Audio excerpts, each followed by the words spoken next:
राष्ट्रवादी प्रदेश उपाध्यक्ष तथा जिल्हा नियोजन समितीचे विशेष निमंत्रित सदस्य किसन जाधव यांनी आपल्या पहिल्याच जिल्हा नियोजन समिती सदस्य बैठकीत आक्रमक होत समस्या मांडल्या। दरम्यान मोहोळ तालुक्यातील अनगर येथे नुकत्याच मंजूर झालेल्या अप्पर तहसील कार्यालयावरून जिल्हा नियोजन समितीच्या बैठकीत प्रचंड वादावादी मोहोळ विधानसभा मतदारसंघाचे आमदार यशवंत माने, सदस्य चरणराज चौरे आणि मनीष काळजे यांच्यात झाली। आमदार यशवंत माने यांच्या मदतीला राष्ट्रवादीचे किसन जाधव यांनी धाव घेत चौरे आणि काळजेंना धारेवर धरले। अचानक उद्भवलेल्या गोंधळामुळे पालकमंत्री चंद्रकांत पाटील देखील गडबडले। यावेळी पालकमंत्री यांनी यावर तोडगा काढला। दरम्यान राष्ट्रवादीचे प्रदेश उपाध्यक्ष तथा जिल्हा नियोजन समिती सदस्य किसन जाधव यांनी रामवाडी येथील महापालिकेच्या आरोग्य केंद्रातील समस्या मांडल्या। येथे प्रसूतीगृहात सायंकाळच्या वेळी डॉक्टर उपलब्ध नसतात ही बाब अत्यंत गंभीर आहे। जीएनएम एएनएम कर्मचारी प्रसूती करतात, तज्ञ डॉक्टर नसल्याने मातेच्या जीवाशी खेळण्याचा प्रकार होत आहे। याशिवाय येथील सीसीटीव्ही बंद आहेत, ऑपरेशन थिएटर आहे पण तिथे ऑपरेशन न करता रुग्णांना शासकीय रुग्णालयात पाठवण्यात येते, अशा गंभीर समस्या यावेळी बैठकीमध्ये त्यांनी मांडल्या। यावेळी पालकमंत्र्यांनी आचारसंहितेपूर्वी ही शेवटची बैठक असल्याने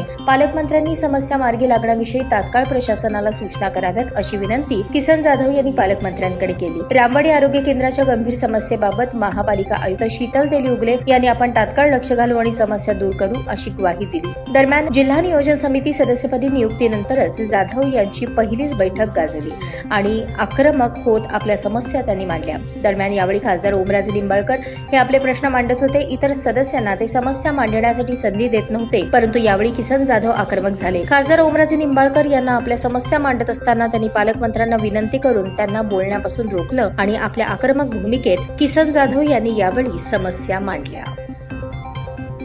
रामवाडी यूपीसी सेंटर प्रसूतीगृह आहे, त्या ठिकाणच्या व्यवस्थेसंदर्भात या ठिकाणी जरा मला थोडंसं आपल्या काही ज्या बाबी तिथं निदर्शनास आलेल्या आहेत त्या बाबी आपल्या समोर मांडायच्या आहेत आणि आपल्याकडनं अशा अपेक्षा आहे की प्रशासनास आपण योग्य त्या सूचना द्याव्यात। रामवाडी यूपीसी सेंटरमध्ये महिला प्रसूतीगृह आहे, त्या महिला प्रसूतीगृहामध्ये केवळ सकाळच्या सत्रामध्येच एक महिला प्रसूतीसाठी डॉक्टर ओपीडीसाठी उपस्थित असतात। सायंकाळच्या वेळी संध्याकाळच्या वेळी जर प्रसूतीसाठी जर माता तिथं आलेली असेल पेशंट म्हणून तर त्या ठिकाणी कुणीही डॉक्टर तिथं उपलब्ध नसतो सायंकाळच्या वेळीमध्ये।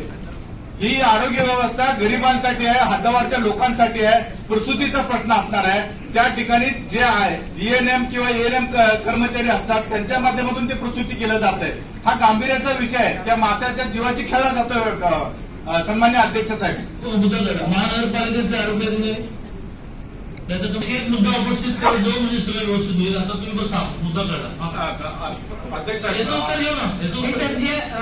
ते म्हणतात की डॉक्टर वगैरे उपस्थित नाहीये, मी चेक करते, असं होणार नाही, परंतु जर नसतील तर कारवाई पण करते आणि ते तिथे उपस्थित राहतील याची दक्षता घेते। कारण सन्मान्य अध्यक्ष साहेब पूर्णतः नादुरुस्त आहेत। त्या ठिकाणी आपले यूपीसी सेंटरच्या आशाताई वर्कर्स काम करतात। आपलं यूपीसी सेंटरचं खूप मोठं युनिट त्या ठिकाणी चालतं। त्या ठिकाणी माता भगिनींना तिथं जे कर्मचारी काम करतात त्यांना शौचालयाची सुविधा नाही आहे। जे माता भगिनी आमच्या सेवेसाठी आमच्या युनिटसाठी काम करतात त्यांच्यासाठी शौचालयाची उपलब्धता नाहीये तिथे, ही दुर्गंधाची बाब आहे। अनेक वेळा सातत्याने आपण पत्रव्यवहार केला, अनेक वेळा प्रशासनाला तिथं सांगितलं गेलं, तिथं गोळ्या देण्यासाठी इव्हन सलाईन पुरवण्यासाठी फार्मसिस्टची उपलब्धता नाही आहे। त्या ठिकाणी आता दोन्ही सदस्यांनी आपल्या दवाखान्यामध्ये बाळासाहेब ठाकरेंचा जो आपला दवाखाना आहे, जो झोपडपट्टीच्या विकासासंदर्भात जो शासनाने निर्णय घेतलेला आहे आणि तो विविध ठिकाणी उपयोग केला जातो, त्याचा जर निधी आता मान्य आयुक्तांनी सांगितलं की बाबा त्याचा आम्हाला जागा उपलब्ध होईल,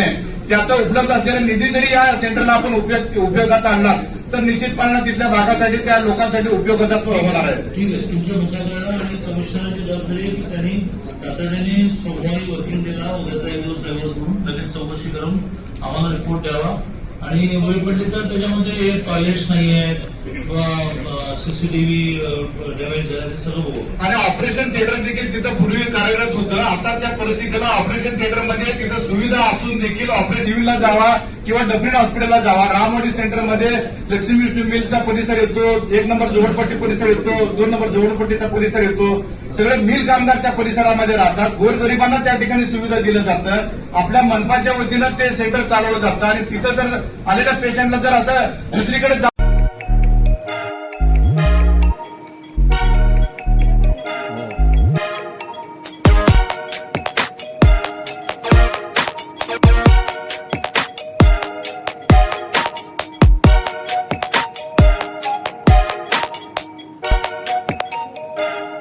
सोलापूर शहरातील सुप्रसिद्ध हॉस्पिटल म्हणजे सेंट्रल मल्टी स्पेशालिटी हॉस्पिटल मागील अनेक वर्षापासून सेवा बजावत आहे. 24 तास इमर्जन्सी सर्व्हिस, मॉडर्न टेक्नॉलॉजी, अनुभवी डॉक्टर्स तसेच अत्याधुनिक तंत्रज्ञान सुविधांनी सुसज्ज स्त्रीरोग, प्रसूती विभाग, ऑर्थोपेडिक विभाग, मेडिकल विभाग आणि इतर एकमेव नाव म्हणजे सेंट्रल मल्टी स्पेशालिटी हॉस्पिटल.